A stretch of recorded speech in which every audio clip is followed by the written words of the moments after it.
Hello, good evening. First of all, thank you Manisha and Ms. Rachna कि मुझे invite किया है और राउत भाटा में ये ओपन माइक हो रहा है।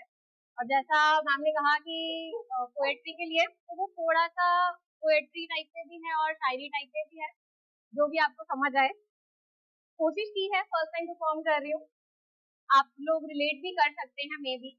तो मेरे पास दो पोएट्रीज है, स्टार्ट करती हूँ। थोड़ा सा एक्सप्लेनेशन भी दे देती हूँ। फॉर एग्जाम्पल जैसे कि वन साइडेड एफर्ट्स आपने जानते ही होंगे कि रिलेशनशिप भी ना हो, कुछ भी ना हो, स्टिल अगर वन साइडेड एफर्ट्स होते हैं तो उस रिगार्डिंग होता है कि आप आई होप रिलेट कर पाएंगे कि उनसे बात करने का दिल तो बहुत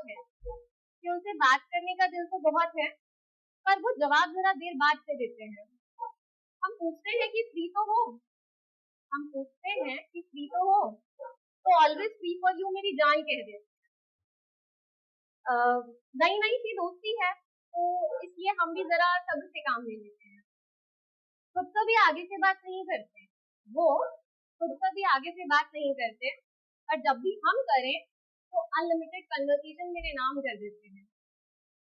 जाने की बात करूं तो कहते हैं तुम जा रहे हो, तुम ना जाओ।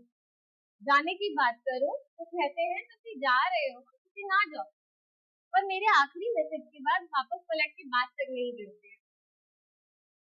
वो आपने आजकल इंस्टा वगैरह पे वीडियोस भी देखी होंगी, जैसे लोग बात करते हैं ना कि एक रिलेशनशिप या किसी चीज में एफर्ट्स, जैसे मुझे 50-50% नहीं चाहिए, 20-80 चलेगा, 60-40 चलेगा, बातें बहुत बड़ी बड़ी करते हैं। पर एफर्ट्स होने चाहिए तभी रिलेशनशिप चलेगा। तो उस पर लिखा है, मतलब कंटिन्यूएशन में, कि वो 80-20 60-40 की बातें करने वाले 50-50 तो छोड़ो, मेरे 90 हो तो उनके 10 को भी मुख्तसार कर देते हैं।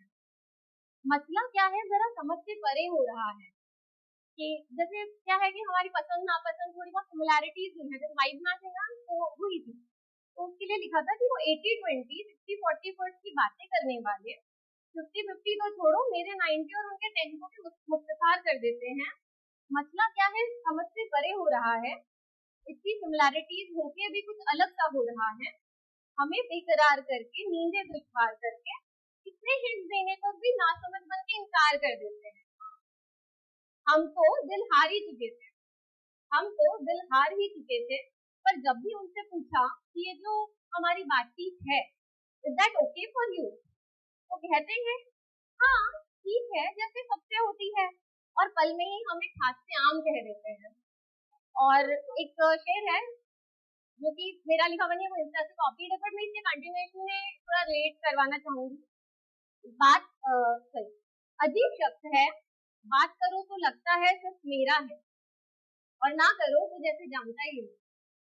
और एक और है, बात अगर मैं ना करूं तो कोशिश वो भी नहीं करते हैं, ऐसा लगता है मानो वो मुझे खोने से नहीं डरते हैं। ये क्या सितम है जो मुझ पर बीत रहे हैं, जिसे सबसे ज्यादा चाहा वो मुझे अब इश्क नहीं करते।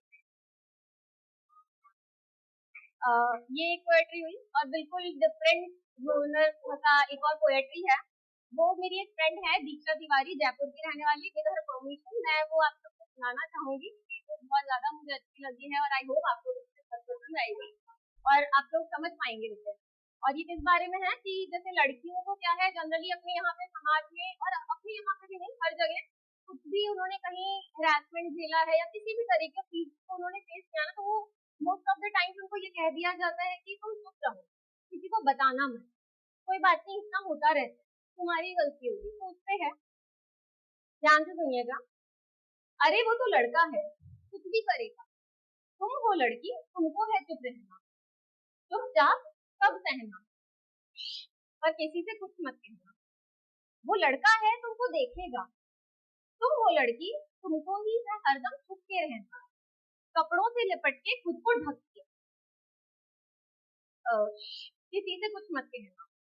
जब कभी गलत हो तुम्हारे साथ, इंसाफ मांगा जाएगा, पर सब साथ देने तुम्हारा कोई नहीं आएगा। तुम हो लड़की, तुमको अकेले है अब सब कहना, पर किसी से कुछ मत कहना। किया सब उसने, उंगलियां तुम पर उठेंगी, पर उंगलियां तुम पर उठेंगी, तुम ही बच्चलन, दुनिया यही कहेगी। तुमको अब ये ताना जिंदगी भर है सहना, बस किसी से कुछ मत कहना। गलती तो तुम्हारी ही है, आखिर तू अपवित्र नारी है। तू अब तक जो कमारी है, जा जाकर ढूंढ ले तू एक कोना। अब तेरे लिए मुश्किल है इस पाप को धोना। और अब इस बारे में कभी